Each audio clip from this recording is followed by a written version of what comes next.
ओम श्री गणेशाय नमः। चलिए आज का अध्याय शुरू होता है। आज का अध्याय शुरू होता है हमारे 5वें अध्याय से। उनकी क्रीड़ाओं में भाग लेने वाले मुनि कुमारों को उनके नेतृत्व में आनंद आता था और वे समर्पित सेवक के समान उनके आदेशों का पालन करते थे। इस प्रकार भगवान गजानन सभी ऋषियों, ऋषि पत्नियों और ऋषि कुमारों के प्रीति भाजन बने हुए थे। उधर सिंदूरासुर के अत्याचार बढ़ रहे थे। उसके भय से देवता, ऋषि मुनि, सदाचारी भक्त तथा साध्वी स्त्रियां घर छोड़कर अन्यत्र छिपे रहते थे। उसने यज्ञ आदि कर्म करने वालों को दंड देना अपना कर्तव्य मान रखा था। लूट खसोट बढ़ रही थी। हत्याएं करने में किसी को भय नहीं होता था। स्त्रियों का अपहरण साधारण सी बात हो गई थी। धन, सम्मान और धर्म किसी का भी सुरक्षित न था। असुर की आज्ञा थी कि राजाज्ञा ही सर्वोपरि है। शस्त्रादि सभी कुछ राजाज्ञा में ही निहित है। ईश्वर कोई नहीं, केवल राजा ही ईश्वर है। उसी की पूजा होना चाहिए। जो लोग राजा को प्रसन्न नहीं रख सकते, उन्हें जीवित रहने का कोई अधिकार नहीं है। जिसने उसके इस सिद्धांत को अमान्य किया, उन्हीं राजद्रोहियों को सीधे प्राणदंड की व्यवस्था थी। इसलिए खुलकर तो कोई भी राजाज्ञा का निरादर करता ही न था। कभी कोई परोक्ष में भी आज्ञा का निरादर नहीं कर पाता था। भूल से जो सत्य प्रिय एवं धर्म के व्यक्ति वैसा कर भी बैठे तो तुरंत कारागृह में डाल दिए गए अथवा अनेकों के प्राण ले लिए गए। प्रजाजनों, मुनियों आदि की गतिविधियों पर कड़ी दृष्टि रखी जाने लगी। न जाने कितने गुप्तचर केवल इसी कार्य में लगे रहते थे। राजा के समक्ष जाकर वे झूठ सच जो कुछ भी कह देते, वह सब विश्वसनीय माना जाता था। जब घोर अत्याचार बढ़े तो विश्व कांप उठा। सभी प्राणी त्रसित हो रहे थे। मांस मदिरा का जोर बढ़ने के कारण असंख्य जीवों की हत्या हो चुकी थी। हजारों दूध मुहे अबोध बालकों को काल के गाल में डाल दिया गया था। महिलाएं अपनी निधि को सुरक्षित रख सकने में असमर्थ हो रही थीं। यह सब संवाद समय समय पर पराशर आश्रम में भी पहुंचते रहते थे। गजानन का युद्ध के लिए प्रस्थान।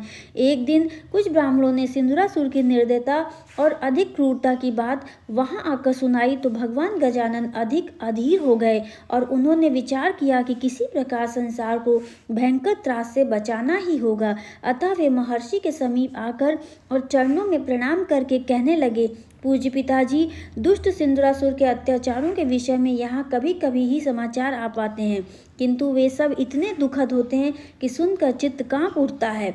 वस्तुतः उसके अत्याचारों से मुक्त होने का तब तक कोई उपाय नहीं हो सकता जब तक उस पर शासन करने और उसे दंड देने में समक्ष व्यक्ति उसे ना रोके। जब तक उसे रोका नहीं जाएगा तब तक सभी सदाचार परायण जन पीड़ित होते रहेंगे। महर्षि अपने लाडले पुत्र का अभिप्राय समझ न पाए। उन्होंने सोचा, जैसे अन्य सब लोग सामयिक चर्चाओं में भाग लिया करते हैं, वैसे ही यह भी ले रहा है। अच्छा है, ऐसी चर्चाओं में भाग लेने से योग्यता बढ़ती है और व्यक्तित्व भी निखरता है। इसलिए उन्होंने पुत्र को प्रोत्साहन देते हुए उसका समर्थन किया। ठीक कहते हो पुत्र, जब तक दैत्यराज के कार्यों में अवरोध उत्पन्न नहीं होगा तब तक सदाचारी जनों की पीड़ा बढ़ती ही जाएगी और कभी न कभी कोई सक्षम पुरुष उसके वश में कर लेगा।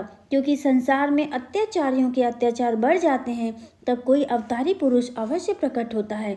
गजानन ने विनम्रता से बोला, प्रभो, यदि आप आज्ञा दें तो यह कार्य मैं कर सकता हूँ। वस्तुतः उसके द्वारा किए जाने वाले अत्याचारों को सुनकर मैं व्याकुल हो रहा हूँ।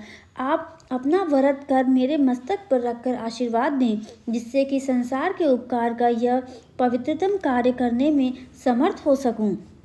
गजानन की बात सुनकर महर्षि को हंसी आ गई और फिर उत्साह देखकर कुछ आनंद भी हुआ। फिर उन्होंने स्नेह से वचनों से उन्हें समझाते हुए कहा, पुत्र, तेरा सोचना तो ठीक है, किंतु तेरी आयु अभी 9 वर्ष की है। बाल सुलभ क्रीड़ा वाला स्वभाव और सुकुमार शरीर धरती पर रहकर चंद्रमा को छूने के कुलावे तो भिड़ा सकता है, किंतु वहां पहुंच नहीं सकता। बेटा, सिंदूरासुर विशालकाय एवं असीमित बल से संपन्न है। वह ब्रह्मा जी से वर प्राप्त होने का अजय भी हो गया है। इसलिए उसे तो कोई अत्यंत शक्तिशाली पूर्व वयस्क पुरुष ही मार सकेगा। महर्षि की बात सुनकर गजमुख ने पुनः विनम्र भाव से निवेदन किया, महर्षि, मुनिनाथ, आप मेरे परम पूजनीय हैं। आपसे अपने विषय में अधिक कहना कुछ उचित नहीं होगा। मैं केवल इतना ही कह सकता हूँ कि असुर का वध मैं अवश्य ही कर डालूंगा। आप आशीर्वाद तो दीजिए मुझे। मुनि ने शंका व्यक्त की, पुत्र, मेरे हृदय जिस सिंदूरासुर के गर्जन मात्र से सभी दिशाएं कांप उठती हैं, जिसके पदाघात से त्रिभुवन में हाहाकार मच जाता है, उस अपरिमित पराक्रम वाले असुर से केवल मेरे आशीर्वाद से युद्ध करना चाहते हो तो वह सदैव तुम्हारे साथ है, किंतु केवल आशीर्वाद से काम चल जाता तो सिंदूरासुर क्या, किसी भी दुष्ट का ऐसा साहस न होता कि उससे समस्त विश्व ही त्रसित हो सकता। गजानन ने अपने पालक पिता को विश्वास दिलाने के लिए घोर गर्जन किया, जिसे सुनकर समस्त संसार कांप उठा। देवता, दैत्य, मनुष्य, नाग, किन्नर, यक्ष आदि सभी भयभीत हो गए। अनेक पर्वत, शिखर और वृक्ष धाराशाही हो गए। यहाँ तक कि सिंदूरासुर भी सोचने लगा कि ये क्या है, ऐसा प्रलयकारी शब्द तो पहले कभी नहीं सुना था।